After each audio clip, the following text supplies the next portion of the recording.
கண்ணை பொருத்தினார்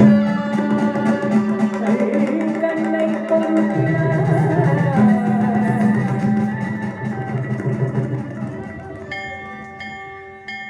மறுகண்ணில் உறுதி வர மறுகண்ணில் குருதி வர மறுகண்ணில் குருதி வர தனது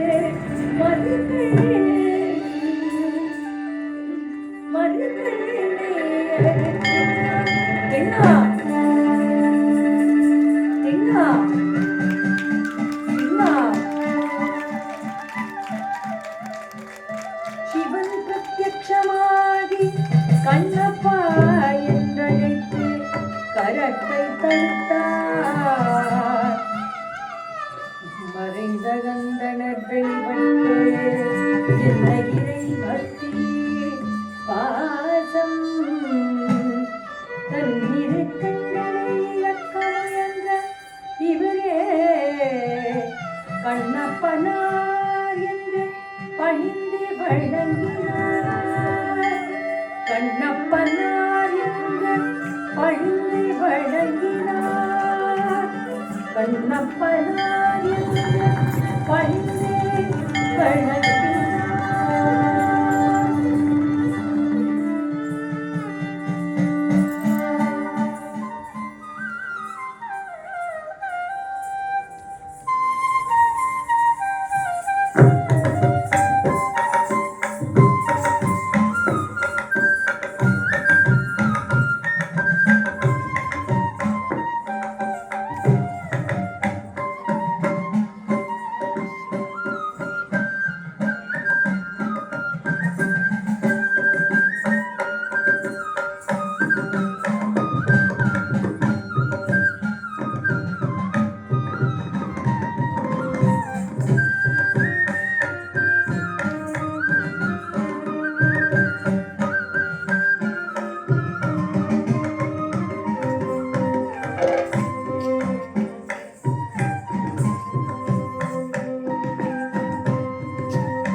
இதுதான் திண்ணன் கண்ணப்பன் ஆனாராக மாறிய நிகழ்ச்சி. பாதகன் என சிவகோச்சாரியால் எண்ணப்பட்டவர் பக்தனானார். இந்த பாடம் என்ன சொல்கிறது? திண்ணனார் சிவகோச்சாரியார் ஆகிய இருவரின் வழிபாட்டு நிலைகளில் சடங்குகளை விட உணர்வே உயர்ந்தது. தனி மனித வாழ்வுக்கும் சமுதாய வாழ்வுக்கும் இறைவன் மேல் கொண்டுள்ள அன்பே பக்தியே முதன்மையானது. திண்ணனாரின் கண்தான செயல் இன்றைய கால கண்தானங்களுக்கு முன்னோடியாக முற்போக்கு சிந்தனையாக இருந்தது. அன்றே கண்தானத்தை பற்றி நமக்கு சொன்னதாக நாம் எடுத்துக்கொள்ளலாம். ஆகம நெறியினும் அன்பு நெறியே சிறந்தது என்பதை உணர்த்துகிறது. ஒரு முறை ஆதிசங்கரிடம் ஒருவர் கேட்கிறார், பக்தி என்ன செய்யும்? அதுக்கு ஆதிசங்கர் சொல்கிறார், பக்தி என்ன செய்யாது? அதற்கு அவர் ஒரு எக்ஸாம்பிள் இதுதான் சொல்றார்.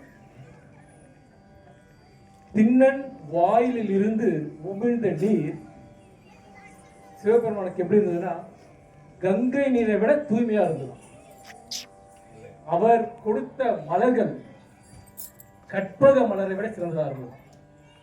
அவர் கொடுத்த மாமிசம் அமிர்தத்தை விட சிறந்ததா இருந்தது. அனைத்திற்கும் பக்தி தான்.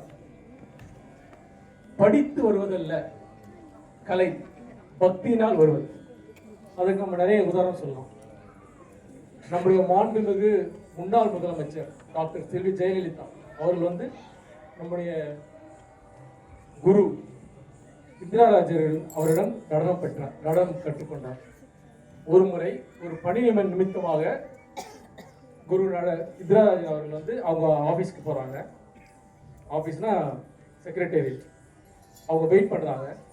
உள்ள போய் அவங்க வந்திருக்காங்கன்னு சொல்லிட்டு பணியாளர் சொல்றாங்க. அவங்கள வா அப்படின்னு சொல்லிட்டு அவங்க சொல்ல மாறாக முதலமைச்சராக இருந்தாலும் அவங்களே வெளியே வந்து அவங்க கிட்ட பேசிட்டு அப்புறம் அவங்கள ஆபீஸ்க்கு போறாங்க. இது ஒரு பக்தியை குறிக்கிறது. அதே மாதிரி இங்க ஆடினவங்க நிறைய பேர் பார்த்துருப்பீங்க. சின்னவங்க பெரியவங்க எல்லாம் இருக்காங்க, படிக்கிறவங்க இருக்காங்க, ஸ்கூல் படிக்கிறவங்க இருக்காங்க, காலேஜ் படிக்கிறவங்க இருக்காங்க, அலுவலகத்தில் பணியாற்றுவர்கள் இருக்காங்க. ஏறக்குறைய ஒரு சிலர் அவங்க ஒரு 100 பேரை வச்சு வேலை செய்வாங்க. ஆனா இங்க டான்ஸ்ல கத்துக்க வரும்பொழுது எது சொன்னாலும் பக்தியோட கேட்கும். அவங்க பக்தினால் இருக்கும்பொழுது நமக்கு அந்த கலை வருகிறது. அதையும் நம்ம இதை எடுத்துக்கொள்ளலாம். அடுத்தது மல்லாரி.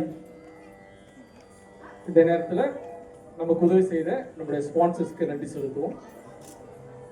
அதை தொடர்ந்து மல்லாரி.